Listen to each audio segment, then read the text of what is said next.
when I was in Dubai, the decision to come back to India itself was something that everyone questioned, because I just completed my final exams.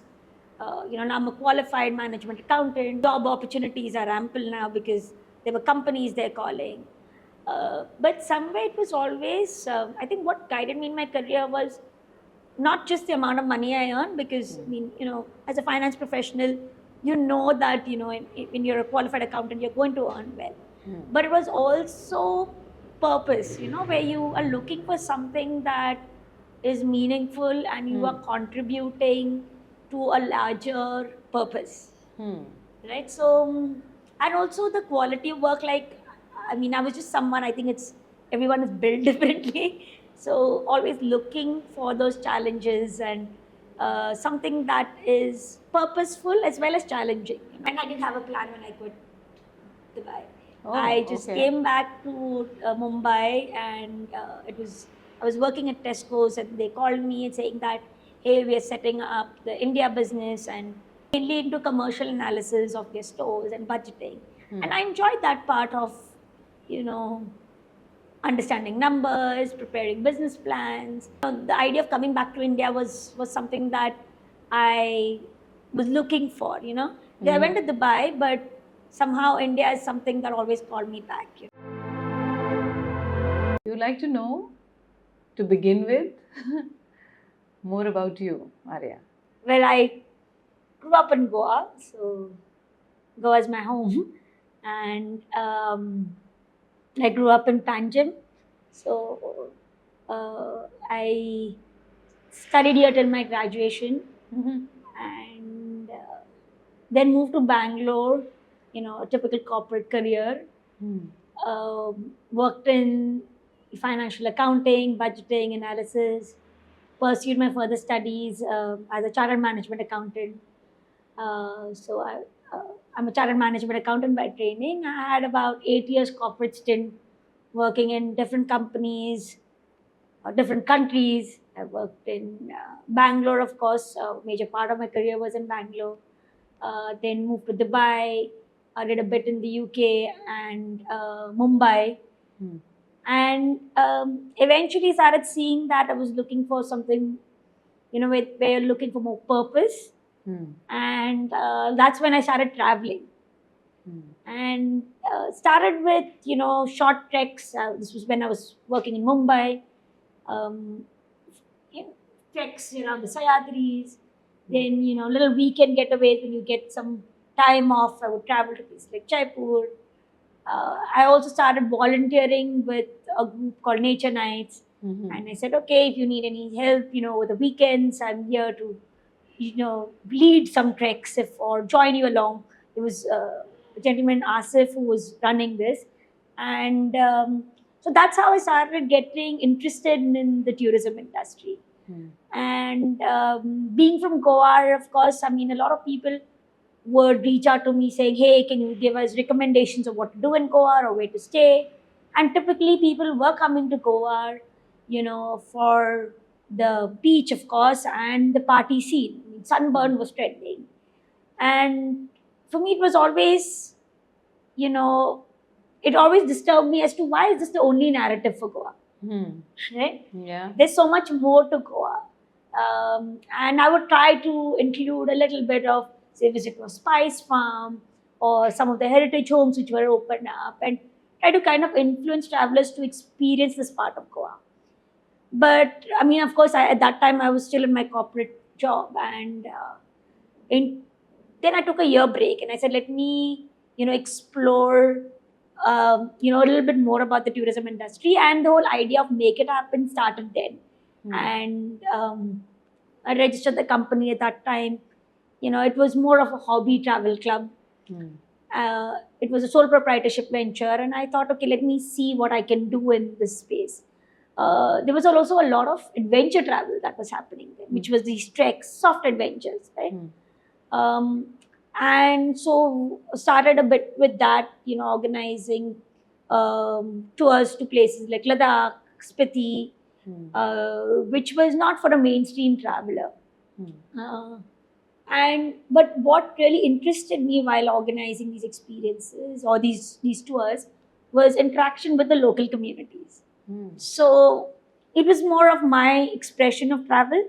So I would introduce an experience where you interact with the monks there, and it was a very casual conversation that we would have. It wasn't a designed experience as such. We would stay in homestays. Even if you stay at least one night in a homestay. Like I remember when we did a Laos Spiti trip, I introduced one night in a homestay and living like the locals, which meant using pit toilets, living in their house. It wasn't a boutique stay or anything. It was a very rustic homestay. And so this is how I started designing travel. And of course, within a year, I went back to my corporate job because it takes a lot more than liking. Just the love for travel can't really build a business, right? And that's when I realized after a year, okay, I have a qualification, I love traveling, but just this too is not going to really build a business. So I went back to a corporate career. Then I was working in Bangalore. And I would usually organize these experiences over the weekend, and Bangalore is a very weekend getaway market. Yeah. So every weekend getaway, every weekend I would organize something a bit experiential there, like a trek in Savandurga or going to Nagarole and staying in a homestay, trying the local food there. And I even did a bit of adventure at that time. Scuba diving was trending, and the platform Groupon was something new that was there in Bangalore.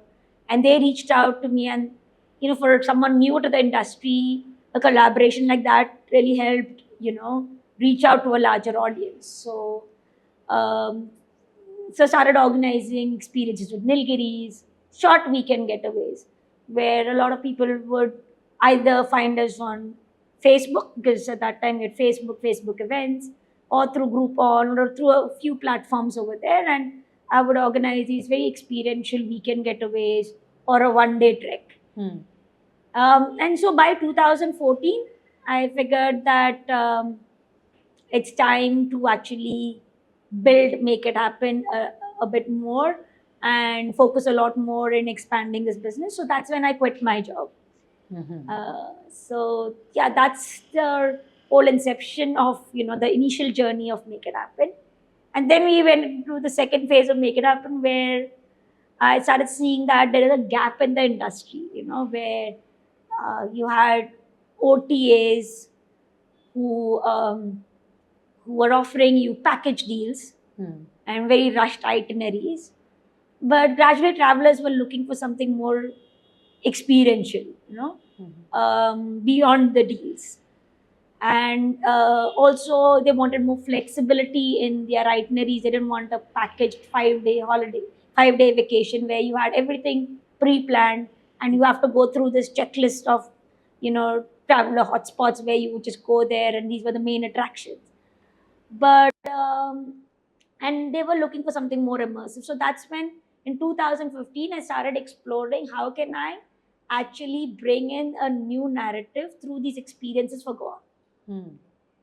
Right? And Goa, I knew Goa pretty well. I know that Goa is a place rich in culture and heritage, but this side of Goa wasn't really explored. So started in 2015 with heritage walks and local experiences. Ran a pilot just to test this. When you're an entrepreneur, you come up with an idea, but you need to see whether that is something that the travelers are looking for. So ran a pilot of 3 experiences, which today are our flagship experiences. And we saw that there was an instant, want for this. Like the travelers were looking for it. And probably there wasn't anyone in the market offering it. So we saw that we got some decent traction in 3 months, very good traction, in fact. And we thought if this is what, a pilot can give us, then there is a lot of scope to build on this. So then eventually started researching a little bit more on this model. And, also started seeing that while, there are a lot of stories to be shared in India, right? but it needed a bit of structure on how to present that to travelers. And so we started working on that, to bring in a very unorganized segment, because as I said, even I would organize, tours there and, plan a meeting with a monk and have an interaction. But could this be made into a tourism offering, a standalone tourism offering? So that's what we started working on. And by 2017, Murli also joined on board. So Murli and I met in 2015 while I was traveling in Spiti. And we shared the same passion for building community-led experiences. And so we thought, let's focus all our energies in this model. And in 2017, we incorporated the company and started working on then building systems, building processes, building training programs that could develop professional storytellers.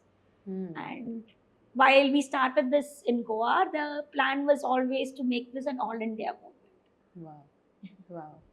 It sounds very interesting, Maria. I'm sure, behind any such thing which is not the usual mainstream, there's a lot of hard work. And also, there is a lot of trend setting that is happening subconsciously, right? True. So, from a regular job, tell me a bit more about how your family it was, and your siblings, and when you picked up the course for the Chartered Management Association, whatever, CIMA, right? That was a very set Career. Set career. You Yes. knew, okay, how you're going to begin, what kind of money can you expect, and where can you go. True. But here you were looking at a terrain wherein Uncharted. yeah, so there is no GPS. Yeah, and you are the GPS yourself. Sure. So how did that journey happen? Yeah, I had a very set career. In fact, when I was in Dubai, the decision to come back to India itself was something that everyone questioned, because I just completed my final exams. Now I'm a qualified management accountant, and the job opportunities are ample now because there were companies they're calling. But somewhere it was always, I think what guided me in my career was not just the amount of money I earn, because as a finance professional, that, when you're a qualified accountant, you're going to earn well. But it was also purpose, where you are looking for something that is meaningful and you are contributing to a larger purpose. Right? So, and also the quality of work, I was just someone, I think everyone is built differently. So always looking for those challenges and something that is purposeful as well as challenging, Um, so, and I didn't have a plan when I quit Dubai. I just came back to Mumbai, and I was working at Tesco's, and they called me and saying that, hey, we are setting up the India business, and if you're ready to come back, we have a role, as financial analyst. I think the title I can't remember, but mainly into commercial analysis of their stores and budgeting. And I enjoyed that part of, understanding numbers, preparing business plans. So it was quite interesting, and I, the idea of coming back to India was something that I was looking for. I went to Dubai, but somehow India is something that always called me back. I didn't really like. It's a very personal choice. Of course, right? Of course. Of living abroad or living in India. That's and I true. think India is very dynamic. The energy is very high. So I loved always being in India. And of course, going to Dubai was also a personal choice, but just to experiment and see if that is the path I wanted to go on. And so when I came back to India, of course, the work was quite interesting. But Mumbai has that energy, where it makes you think beyond what you're comfortable doing. And you meet interesting people. So I don't know if it's a calling or how did this idea really come in, but one day I just woke up saying, I want to go on a trek. And I went to office and I said, guys, let's go on a trek to all of my friends there, because I worked with them earlier. And while everyone was really, initially kicked about it. By the weekend, everyone dropped out. Very typical. Let's do something. Yeah. But I was like hellbent that I want to do this trek this weekend. And then a friend there, shared that this organization is organizing a trek, and if you're really so hellbent on going, you can just call them and join them. Okay. And that was a very different kind of travel, right? You meet people you don't know in the city. And I didn't know anything about the organization, but just trusted my friend's recommendation. And that's when, I went there. I remember I woke up in the morning because it's a trek, you have to wake up quite early. And the organizer told me, wait at this bus stand and we'll pick you up from there. Okay.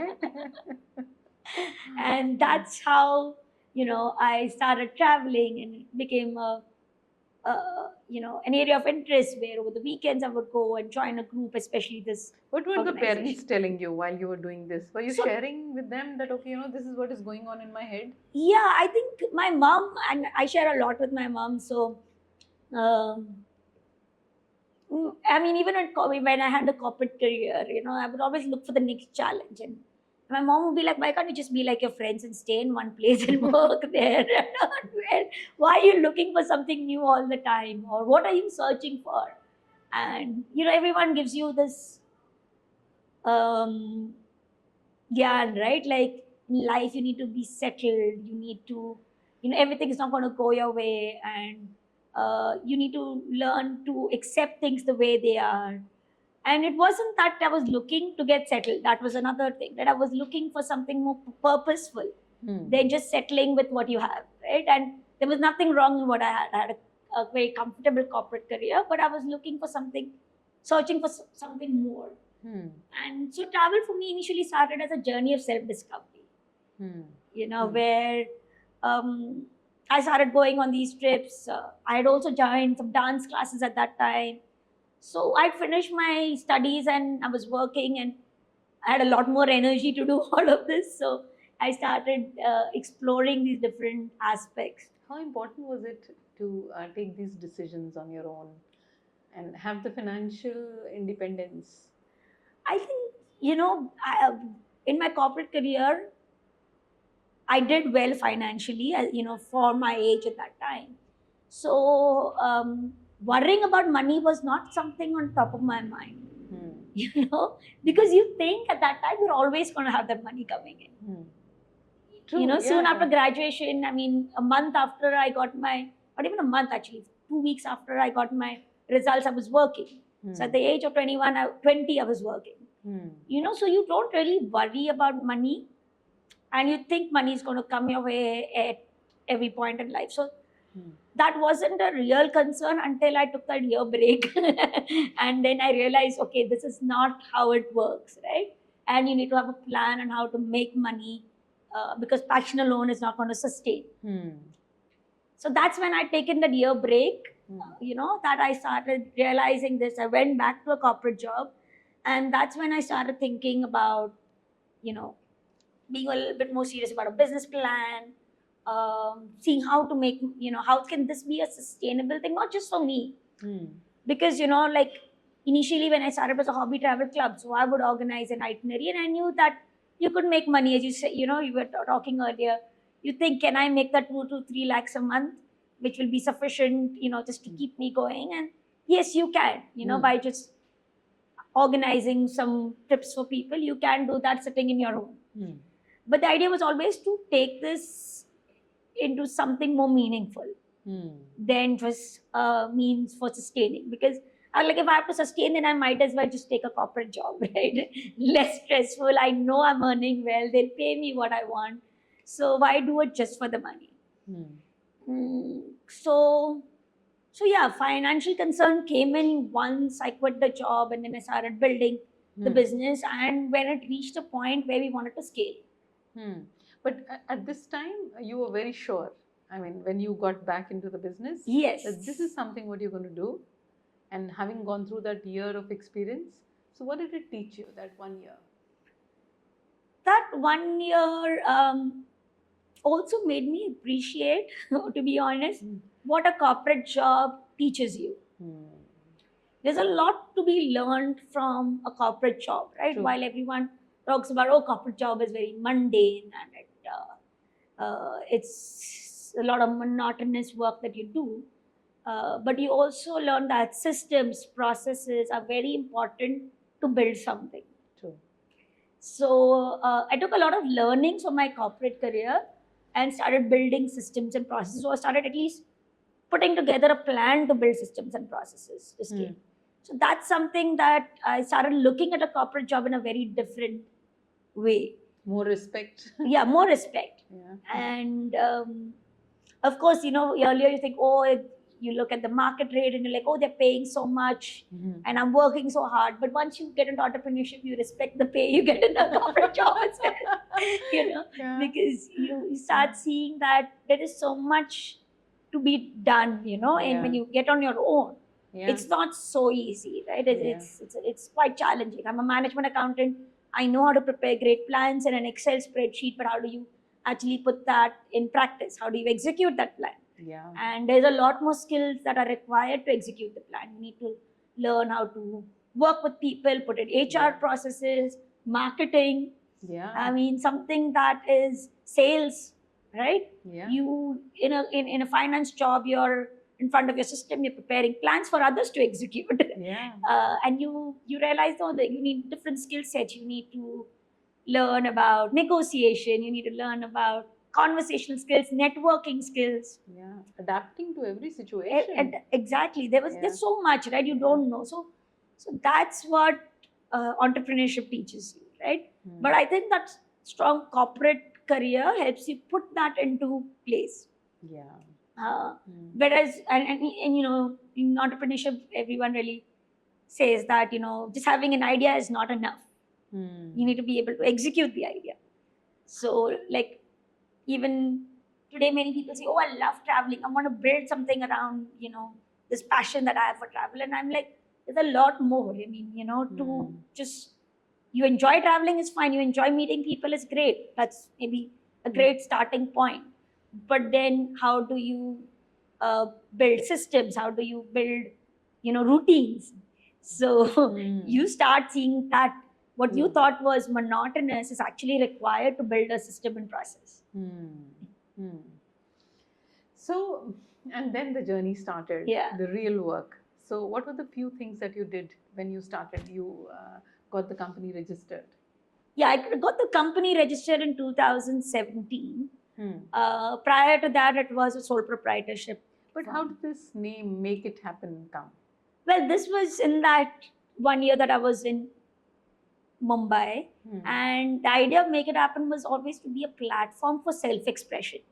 We all have a lot of dreams, we have a lot of creativity, but we are stuck with the familiar and mundane, right? But, the idea was to go out there and create a platform to make it happen.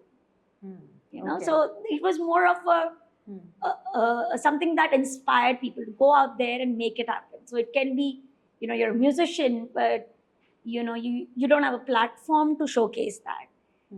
You are a traveler and you're looking for something, in this journey of finding your own self-expression. And so for many people, just coming out there and traveling on their own, whether it's a solo traveler, or someone who is, finding a friend to travel with, it's something that is, you're stepping out of your comfort zone. So it was all about that energy of going out there and making it happen, breaking from the familiar and mundane. And then you met Murli. Yeah. Yeah. So of course it begins with, you have similar choices in life and you have similar things to talk about and preferences. What were the not so common things between both of you? Well, the great thing about, so as you said, there is a lot of things that we had in common. So Murli loved traveling, I love traveling. We met in Spiti, which is not a place that many people visit. So that was there. And when Murli said he wants to join on board, we also saw complementing skill sets. Okay. Right? Like, so if I can be the one who's a dreamer, Murli brings in the stability of saying, this is how we're going to do it, right? Or this is something that, you need to you need to work, and, that there is a lot of execution work to be done. In our field where there is a lot of research to be put in. So Murli brings in that expertise. So that's a complementing skill. Then, so we divided our work purely based on what skill sets we have, and, what where we could add value to the business. So we both don't need to think alike, because then we'll have only a particular skill set in the organization, right? So Murli looks after the research, the product development, the operations part of it. I look after, of course, finance, because that's my background, and marketing and new business initiatives. So we kind of, both those energies actually help us stay put and execute our plans. So where was your first office? Well, so our first office was in the Sant Thome ward in the Latin Quarters. And if you know Joseph Bar, it's right beside Joseph Bar. We still have our office there. I was looking for something in the heritage area, because we were looking at, Fontainebleau was our flagship heritage walk. And it's always inspiring when your surroundings are something that can complement your work, right?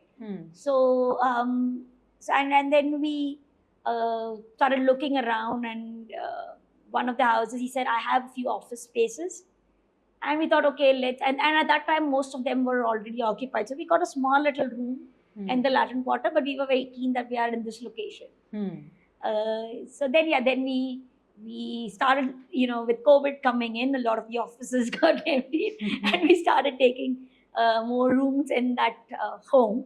Okay. And but then eventually we realized we needed a separate space, because 2 years through COVID, we realized we wanted to. The plan was always to be an all-India organization. So we've taken another office space in Gera, Imperium Green, which is a commercial complex, which is our head office, and we still have our office in the Latin Quarters, for our operations. Nice. But COVID, how was COVID? Was it easy for you guys? Of course not. It was something that was not in any business plan. Yeah, right? for none of us. None of us, right? Even if you do your SWOT analysis, you didn't really factor something like a COVID in there, right? Weather conditions max, you could think of. So when it came in, we didn't have a plan on what to do.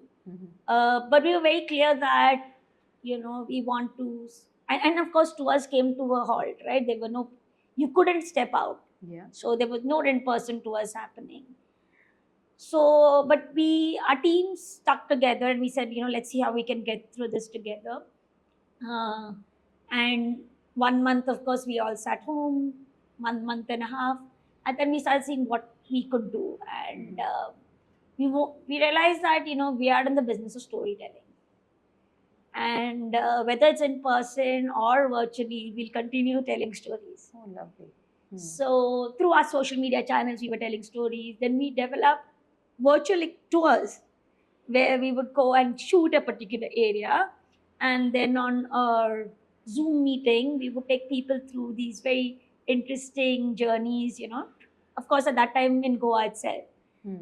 So we developed virtual tours, and that started gaining some momentum, but we also wanted to see how much traction could that get, because people were eager to travel in person, right? They were eager to step out. So we did a virtual tour, and then we developed a film. We actually produced a film. It was all by accident, like we said, okay, we're doing virtual tours. Now let's do a little bit more unexplored facet of Goa. And we started researching about the guardian spirits of Goa. So Goa has protector spirits, like you've lived in Goa, Rakhundars. Yeah. So, and that was a facet that many people had not explored or didn't even know. Yeah. And you're not sure about this as a tourism offering, but I thought it's with everyone coming into Goa, people from all around, there was an influx of people coming in from across India into Goa, it was very important for people to understand the local sentiments, and this film could do that, right? Like, because I mean, these are very indigenous belief systems that have been there. So we started researching about that. A friend of us who's a filmmaker, he said, okay, this is very interesting. Let's put together. At that time, initially, we thought we'll do like a virtual tour, but as we started researching and building this together, we said this is like literally a documentary film. Yeah. So we started opening up that. Once the film was ready, we started screening this at venues. Wow. And with interaction with the makers, which we were there and the researchers were there. So we introduced an interactive film format. And of course, this was something very fresh and new for Goa. And we screened this at several venues, including the Race Magos Fort. Even now, it is being screened at the Aguad Port and Jail Complex. Oh, okay. Yeah, so that's what we did through COVID, and we kept the storytelling alive, either through these virtual tours or through our social media channels, telling stories about Goa. So we did that, and of course, Goa, every time the travel restrictions would open up, people would come to Goa. Goa became that place where everyone wanted to come to, and it became the most popular destination in India at that time.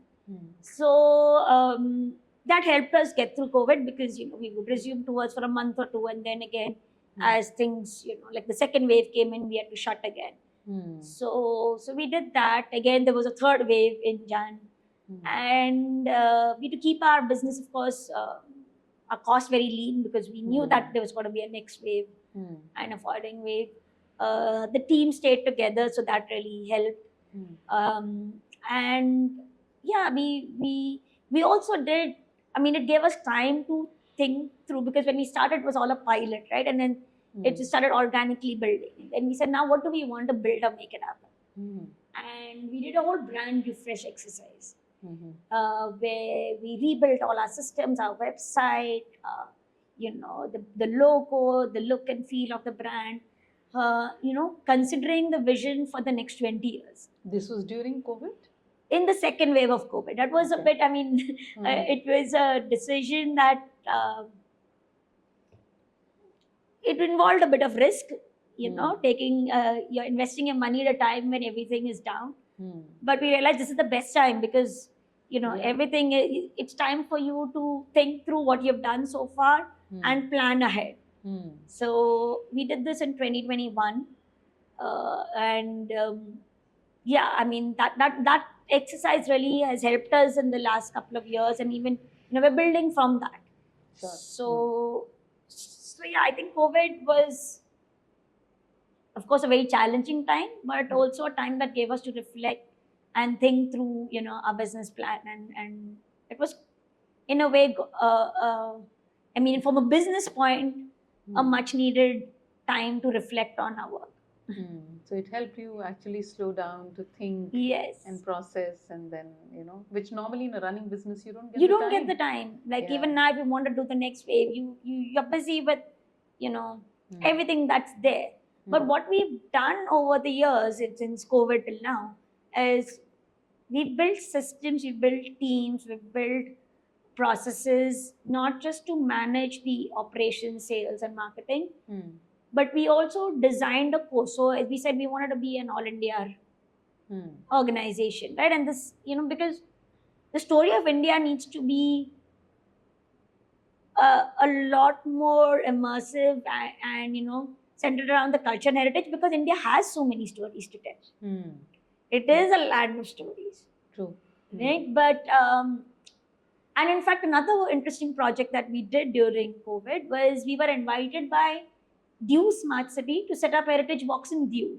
Wow. And this is something that we had not really anticipated, but we got a call saying, would you like to, we are putting together our smart city plan, and we really like the work you're doing in Goa, and would you like to participate in a tendering process to set up Heritage Walks in Diu. Mm. And it was COVID again. We had the time to Mhm. experiment, and we thought, why not, right? Mm. And we did the entire exercise of building the brand for the Heritage Walks. Mm. So the logo, the marketing plan, designing the experiences, of course, training local storytellers, okay, and operating the tours. Mm. And so there were a lot of learnings from that. So as I said, COVID was a good time. We did some very interesting work, from the film to setting up, Heritage Walks in Diu, to our branding. And soon after COVID, we also started developing a course. So all the learnings that we took, we realized, okay, Goa was a place familiar, to us. Mm. So we knew the stories, but how do you research about a place that is completely new to you? Mm. How do you recruit storytellers there? Mm. I told you about how we recruited storytellers in Goa. We started, by identifying retired professionals, people who would love to tell Goa stories. Mm. And we built our initial team from there, and then started going through colleges and getting younger people in. And in Diu, it would take us a lot of time to build that, but we were given 3 months to develop all of this. Okay. Interesting. Okay. Yeah. And while we knew, what had to be done, going out there and executing it was something new for us. But we realized that, okay, there are systems in which you can put to bring this together. Mm. And we identified 9 storytellers there. We Nice. used social media to identify these storytellers. Local guys. Local storytellers, Mm. people from different walks of life. There were people who were, engineers who had just finished their engineering degree. There was an accountant who Mhm. loved talking about Diu, and he anyways was very passionate about the place, Mm. and would organize morning yoga sessions and Wow. walks. So, and when he heard about this project, he was quite, excited to join us, and he said, I'll tell you stories about you. Of course, we need to do a lot more research to verify the facts that were told, Mm. because local stories, while local anecdotes are very interesting and they add a lot of, they enrich the whole narrative, it's very Mm. important to verify that with literary sources. So Mm. we, really worked on our research over there. Mhm. Then training them required a whole system and a process, a methodology, Mm. which we put together on how you're going to research, how you're going to script, how you're going to identify the routes, the Mm. stops, the duration, So everything became a system and a process. Mm. How do you train them in 4 weeks? So Mm. what's week 1 training, week 2 training, week 3 training, week 4 training? So it was a very interesting exercise that gave us a lot of insights. So post-COVID, sometime in 2022, 23, we designed a course called Storytelling in Heritage Tourism. Wow. Okay. And we just put together a course concept based on all our work experience and how we set this up. Mhm. And we sent a proposal to Intact Heritage Academy. And we said, let's see if there are more people who are interested in learning this art of storytelling. Mm. And many people told us, oh, this is a very long shot, what are you trying? With entrepreneurs, we are a bit, relentless that way, that we will try it, even if everyone says it's not going to work. Mm. And we got an email response in 2 hours of sending that email, saying this is exactly what we want, and this is a Wow. great course, and let's get this up as soon as possible. Awesome. Okay, so we were like, okay, sometimes what you're seeking is also looking out for you, right? So we did 2 editions with Intact Heritage Academy. Mhm. It was a course of over 8 weeks, Mhm. where it was a purely online course, Mhm. and it was for participants across India. Wow. And Intact already had that kind of membership, right? So Mm. they had people who were interested in history and heritage and Mm. doing this work, and we had PhD holders, authors of books, people who have worked on conservation, Mhm. and all they wanted was, to be part of this program so that they could also learn something new about how to present that research that they've done. Mm. So the course was quite well received, and we had people design experiences in their own neighborhood. Wow. So we said, okay, we have design experiences, we know the art of designing. Can we get others to design their own experiences? And the final assignment is, you do a short little video of, a little experience in your neighborhood. So you present the heritage of your own neighborhood in a video format, because it was a virtual program, right? So you present that virtually. So you also learn how to tell a story in a shorter format. Right? And how many people attended this course? So we had about, in 2 batches, one was about 15 and another one we had about 20 people. And these were people across India. So it was very interesting to also learn about the heritage of different cities in India. Yeah, I'm sure. and what age groups? Any specific age groups? No, there was everything from a college student to a retired professional. Not bad. And I said authors of books, so some of them were quite senior as well. But it was a nice forum for them also. It was like meeting like-minded people. And interestingly, everyone would be there, on time, every Sunday. Wow. Right? And there was like 95% attendance through the session, And it was quite interactive. So we were given assignments to do. We would have classes and, sessions on the art of storytelling. We had external faculty come in. So we identified a few people who have done interesting work in storytelling. Like, I don't know if you know Heta Pandit from Goa. She's an author of several books on Goa's history. She is also conservation. She's done a bit of conservation work in Goa. So we had her. We had someone who did a session, Sanjeev Khandelwal, on sustainability. Okay, then we had Nina Sabnis, who has done this very interesting. And you would have got interesting feedbacks also from people. Yeah, very interesting insights also, no? Because, I mean, these are very well accomplished people in their fields, even the participants. I'm sure, Not just the faculty, the participants themselves were quite interesting, So it was a fun experience for us also. Yeah. So did you identify certain places which these people brought onto the table? Yeah, a lot of interesting places. And in fact, we are going to work with them. In Delhi, there were new stories told. And then Pondicherry, there was someone who did an amazing experience. Wow. There were a few people from Goa who are actually now working with us also. Wow. So we want to take this kind of work to different parts of India, through collaborations, of course, with state tourism boards, exploring CSR opportunities, or seeing how we can bring these stories. And there are storytellers in every little neighborhood in India, right, who want to be part of this. So yeah, that was a very interesting exercise. So now if you see all our storytellers who work with us, these are professional storytellers who are trained on the art of storytelling. There is a whole methodology in the research, in the presentation, while everyone enjoys experience and we want it to be as interactive and engaging as, there is a structure to the training. Tell me something, Maria, in this, because it's so structured, sounds so like, a curriculum. Correct. How do you still maintain the originality and the personality of a storyteller? Because that's very important. Very important. So everything we do is to bring out that self-expression. So where we say we are a platform, the training program is such that, you already know the stories. You know your own neighborhood. We are not going to tell you stories about your neighborhood. But you tell the story in a way that, is engaging and interesting. And cover certain exactly. Like, how do you do your research? How do you plan your routes? Right. How do you design your narratives? How do you start a tour? How do you end it? How do you, so there are different ways, but at the end of the day, you are telling the story. So we're not going to tell you, or this is the story you're going to say.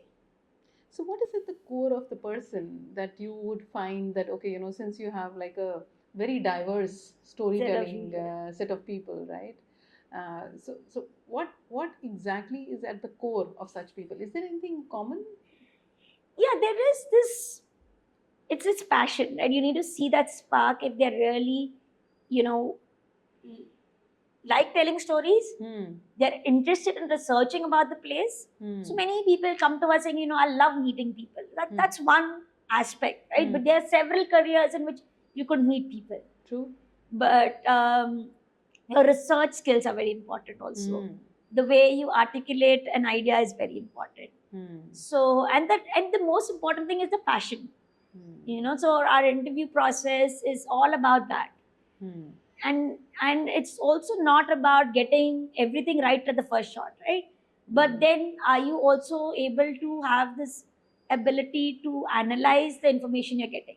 There's something we call critical thinking. Are you able to ask the right questions?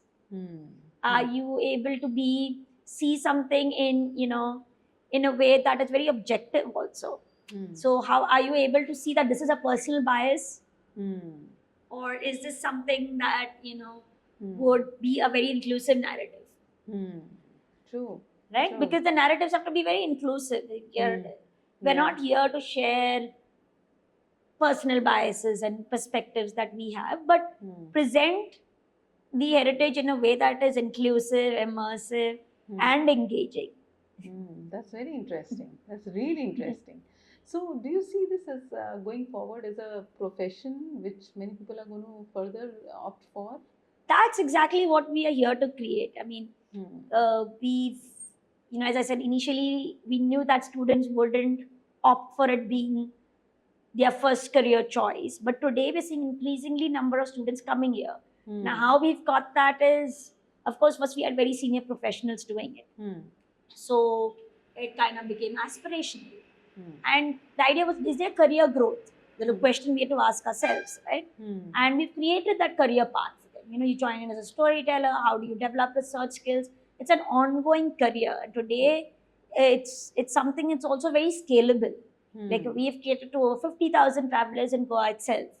Wow. Right? So we don't want this to be a hobby while for some it is, we want people to see that they can pursue their career in this. You don't have to, be an engineer or a doctor or a chartered accountant. Or but many people we've seen have studied, engineering or pursued their CA studies or an MBA, but they find the creative expression here. True. Yeah. And we want to be that platform for creative expression. And that is why we see this as a career, because there's so much you could do in this, from leading trails to actually presenting on social media, to learning how to research and design products, to then training people to actually conduct these experiences, right? And then ultimately designing your own and building a team to actually lead that. So it's a sort of, you need to have an entrepreneurial mindset also to grow in this career. True, yeah, because you're offering employment to so many people and right. livelihood.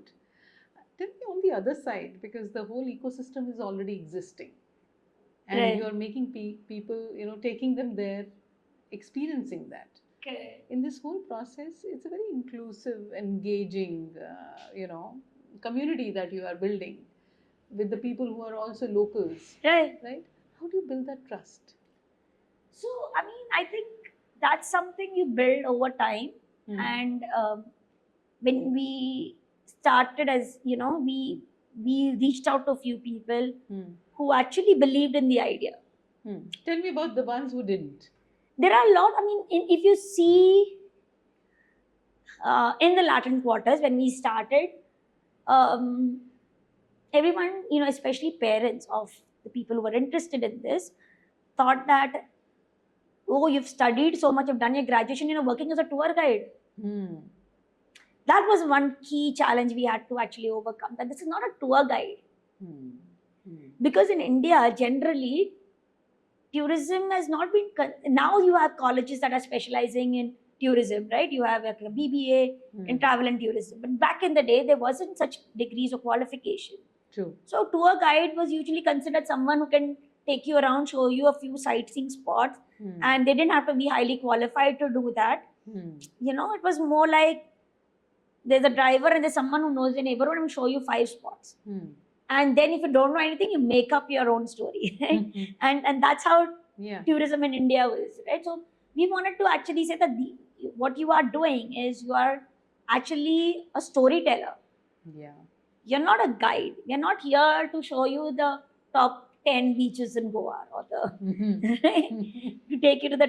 So, but we are talking about stories. So, in a neighborhood like an 800 meters neighborhood, we take 2.5 hours because we're covering everything from local anecdotes to architecture to history to tasting of sweets. You're meeting a musician. It's a well curated design experience. Hmm. And initially, I would also say a lot of credit to the initial team who joined us because they Sure, had yeah. to go through that um, resistance from society, not just their Yeah. parents, society. Oh, Yeah. you've done your master's in history and you're being a Hmm. tour guide, Hmm. Yeah. right? But then we also got support from a lot of experts who were, we have, well accomplished people leading the walks. Hmm. Yeah. And then we just started seeing that this is something that they enjoy doing. Hmm. Most importantly, you have to enjoy doing it. True. If this is just another job, you can't do this work, Hmm. right? Yeah. Because it's an outdoors job, you need to enjoy the outdoors, Yeah. you need to enjoy meeting people, Hmm. you need to love researching about the place. Hmm. So it is a complete career that many people started seeing. I mean, it was the students who showed interest. I'm We sure. started offering internships. Because they were open and willing to explore. Yeah, and I mean, it's not like there wasn't resistance from the society, but Hmm. they saw potential and they trusted us. Yeah. And there is less at stake also for them, isn't it? Initially, yeah, but when you like, so that's why we started internships. So you do Hmm. this while you're studying, and Hmm. then if you want to continue, Hmm. Hmm. and then they started seeing what they're learning. Then we started having social media features. Hmm. Then you're going beyond just you're developing new skills ongoingly. Hmm. We do weekly training and development sessions. Hmm. We bring in experts who come in and talk about certain aspects of history with you. Hmm. So the knowledge that they gain, the insights that they gain, make them stay and build themselves in this career path that we created. Because it was something quite new, and also a lot of media mentions. Media helped us a lot. Hmm. Like we started getting featured on BBC, Hmm. Your Story, um, The Better India. So then Hmm. people started saying, okay, there is a lot of potential in what they're doing. It's something new. It is something uh, where you can bring in your creative expression. Hmm. And we've been in business now for like 10 years. Hmm. So Yeah. it's here to stay then. So it happened over time. Today we have families who actually reach out to us saying we would like to host an experience and we would like to work with y'all because we like the way y'all have designed this ecosystem. Hmm. So, how do you define this for yourself? I mean, you are good at creating or bespoke and customized and curated walks, events, or stories.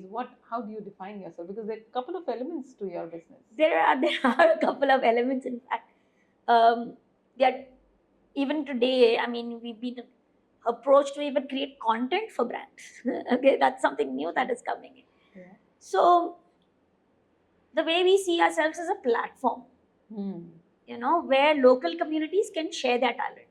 Hmm. Right? That's primarily what we are as a platform. Hmm. And how do we do that? Through the art of storytelling. Hmm. Hmm. So we connect travelers to local communities through the art of storytelling. Hmm. That's what we do. And these narratives are designed by us. Sometimes there are great experiences that people, like say you would like to host an experience here, right? So yeah, you can design your experience. Like we've trained storytellers across India. They can design their own experiences and actually join our platform. Hmm. So anyone who really wants to be a storyteller Hmm. or create an ecosystem of storytellers can work with us. So it's a very collaborative approach of working. Hmm. Hmm. Tell me, this sounds really interesting, first of all. And let me tell you, I mean, you have made me like, take along with you on this journey of storytelling. And perhaps I'm already somewhere, some places See along now. with you. Yeah. That's So, but what kind of feedback or what kind of, experiences when people they come back and they complete a walk or a tour or whatever this experience, complete experience, I would say, what kind of feedbacks actually keep you going and make you strive to work even better? So what's that? That's very important, because to be very honest, what has kept us going is the traveler feedback, Hmm. the traveler and the community feedback, of course. But even what keeps the storyteller going is the reviews that we get from travelers. And so very early on, we started, you know, asking travelers to review us and their platforms like Google and TripAdvisor, and we've received a lot of reviews, Um, and what they really enjoy is meeting a local. They're like, it was as good as meeting a local friend. Hmm. You know, we we call ourselves as discovery companions. Hmm. Someone you can trust. And that's when we did this branding exercise in 2011, I mean 2021. This is the feedback we got from travelers, that the reason we come to Make It Happen is because we can trust the recommendations, we can trust the content that is given. So having authenticity and trust is very important, and that's what is the foundation of all the storytelling that we do. Hmm. But it's also very interesting. I've interacted with a few travelers, people I know, who have reached out to us. Sometimes they're very keen on speaking to me directly and saying that what they are, whether they want to work with us, want to collaborate with us, or just share their feedback. And there was someone who reached out to me and said, what was most inspiring and why I'm keen on working with you all, in a partnership, is because my daughter, who otherwise considers herself as an introvert and doesn't really go out there and speak to people, after doing a walk, she's come back, and her daughter is about 8 to 10 years in that age, right? And she's like, she started sharing about the walk to everyone she meets. Wow. Because an 8-year-old actually getting connected to these stories and sharing it and changing her personality is a transformation, right? So that journey, that whole element of self-discovery at every stage, right, whether you're a child or you're an adult, is what is very inspiring for us. So we're not just giving you information about a place, we're helping you build a local friend. It's a journey of self-discovery. And it is something that you're creating a memory that will last for a lifetime. And many people, if you read our review, say this is the most memorable thing we've done in Goa. And that's what keeps us going. Wonderful. Maria, it's not just always the so good things which happen in life, yeah? And so are experiences. Any such experience which you feel, okay, gave you a lot of learning? I mean, yeah, this whole entrepreneurship journey has been a lot of learning. As I said, right from the time of having a comfortable corporate job, and when you're someone who is among the top performers, you think you can accomplish everything. But when you actually get into entrepreneurship, it's constant failures that actually takes you to where you want to get to, right? Yeah. It's like you discover and you learn things to something that is not working. Yeah, yeah. Right? And that has been something that has been a learning process. It's not like one failure has taught you to now deal with failures. Right? You deal with it on an ongoing basis. So you come up with an idea, you come up with a project, it need not necessarily work out the way you planned. You come up with a business plan, you come up with a forecast, a beautiful spreadsheet which says where you're going to be in the next 5 years, and it need not go the way you planned. There is something like a COVID that comes in, Yeah. and takes you completely off your plan. You need to rework your plan. Well, let's look at this year itself, right? We had a war-like situation, though it did not escalate to a full-fledged war, but it was something that actually hampered travel. Yeah. There were airports that were shut. Yeah. We didn't know what the future looked like. We had to plan for it. There are things like, which very unfortunate that happened with the Air India crash. It did dampen people's spirit, right? And people were not looking at traveling for some time. But how do you then create, what kind of content that you create? What is it that you will do to actually, manage these situations? Hmm. While being sensitive to the situation, right? You can't say, no, nothing is going to happen. Come. Yeah. That's not something you can tell people, Yeah. right? Nothing. Yeah, 1-2 days, airports are shut now, you can travel. Yeah. Right? So, because you yourself are dealing with these situations, these are situations you have to ask yourself, would you travel at this time? Yeah. Right? So, you need to plan for that. Then, so it's an ongoing process. You set up something, you go out there, and your entire plan can actually completely Hmm. fall apart because of something that you have not even factored. True. So I think that's the key lesson in entrepreneurship, that you learn to actually, you know, deal with the situations and continue your business and continue your plan and find a way to take the next step. Hmm. So rather than always looking at, this is where I want to be, what is the next step I need to take? Hmm. And that has kept us going. Okay, this is what it is. What is tomorrow's plan? Hmm. How do we plan for the next quarter if this quarter is being impacted, right? Hmm. What are the people who are already here in Goa? What can they do? Hmm. Or do I need to go where the travelers are? Yeah. If people are not going to travel, then maybe we are in the business of storytelling. So let us go to where the travelers are. Hmm. Where is our audience sitting? Hmm. Right? Can we go there and tell stories? Hmm. So you need to innovate at every step. Hmm. And it is these little innovations, a little, you know, small little improvements that you do in your processes, systems, business plan that actually builds the business. It's not one big, great idea that is going to change everything, right? Yeah. Mari, on a day-to-day basis, what keeps you inspired?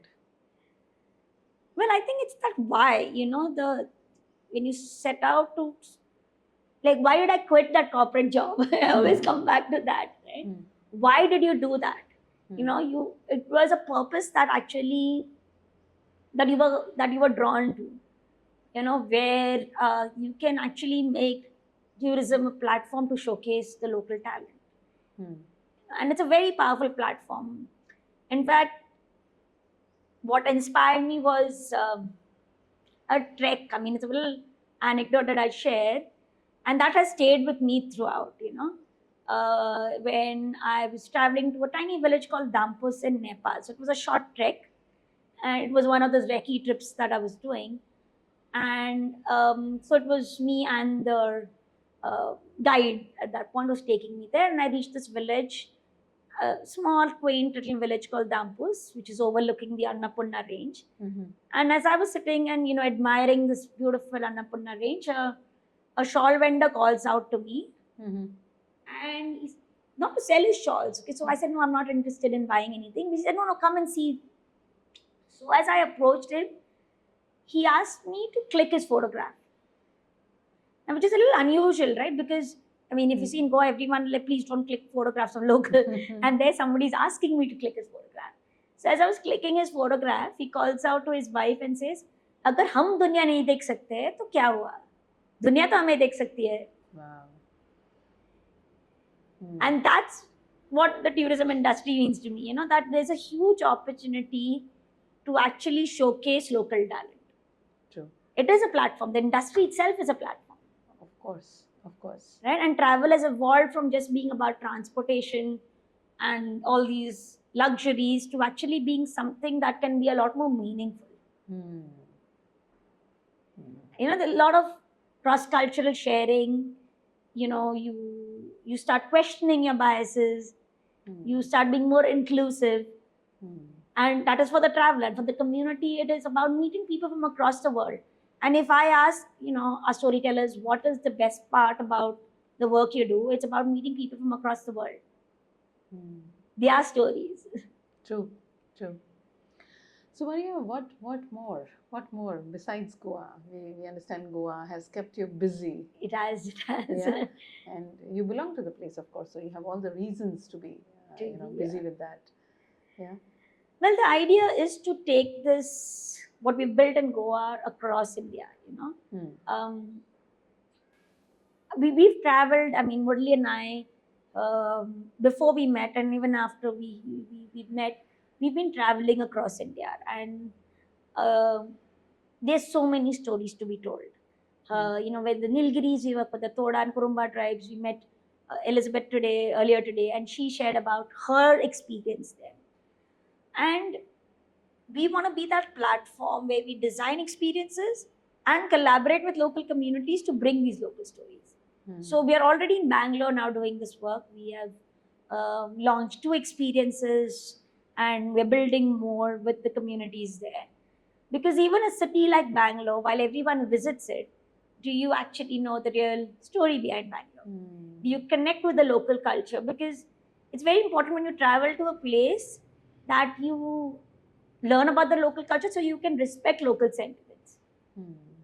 True. Right? Say you're coming into Goa, if you don't know about the local stories, you know, you will not really understand what people here, what matters to people here, right?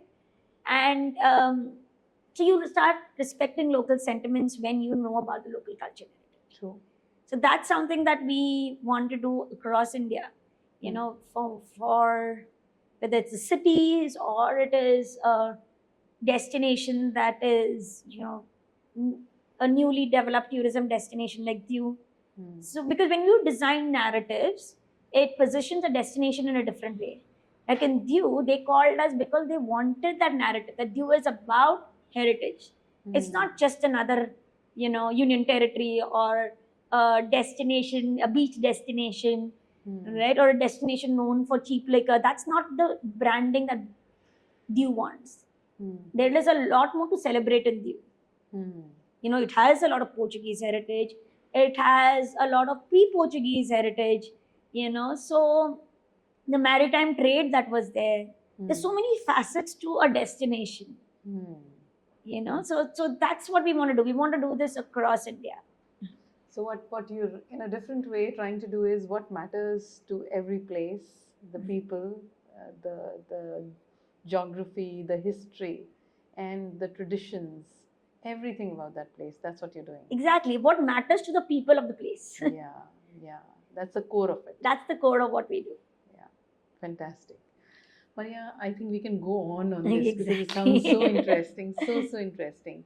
And I'm sure that you're going to make every place, you know, on your map more proud, and the people there and communities get recognized wherever, and you know, more sought after, because I Yeah. think every place has a very special story to talk about. True. Lovely having you today. Thank you. Yeah. And I would thank you for actually having me here, because it's platforms like this that we get to tell our stories, you know. And as your platform says, it matters, right? So for many people who are watching this, you know, they actually can see that there is more that they can do. True. Absolutely. Right? Whether it is sharing their story to an Instagram reel, or coming on a podcast like this, or telling stories to travelers, they're different platforms. Yeah. And your story matters. That's what's important. Thank you very much. Thank you. And you definitely matter. Thank you very much. Thank you.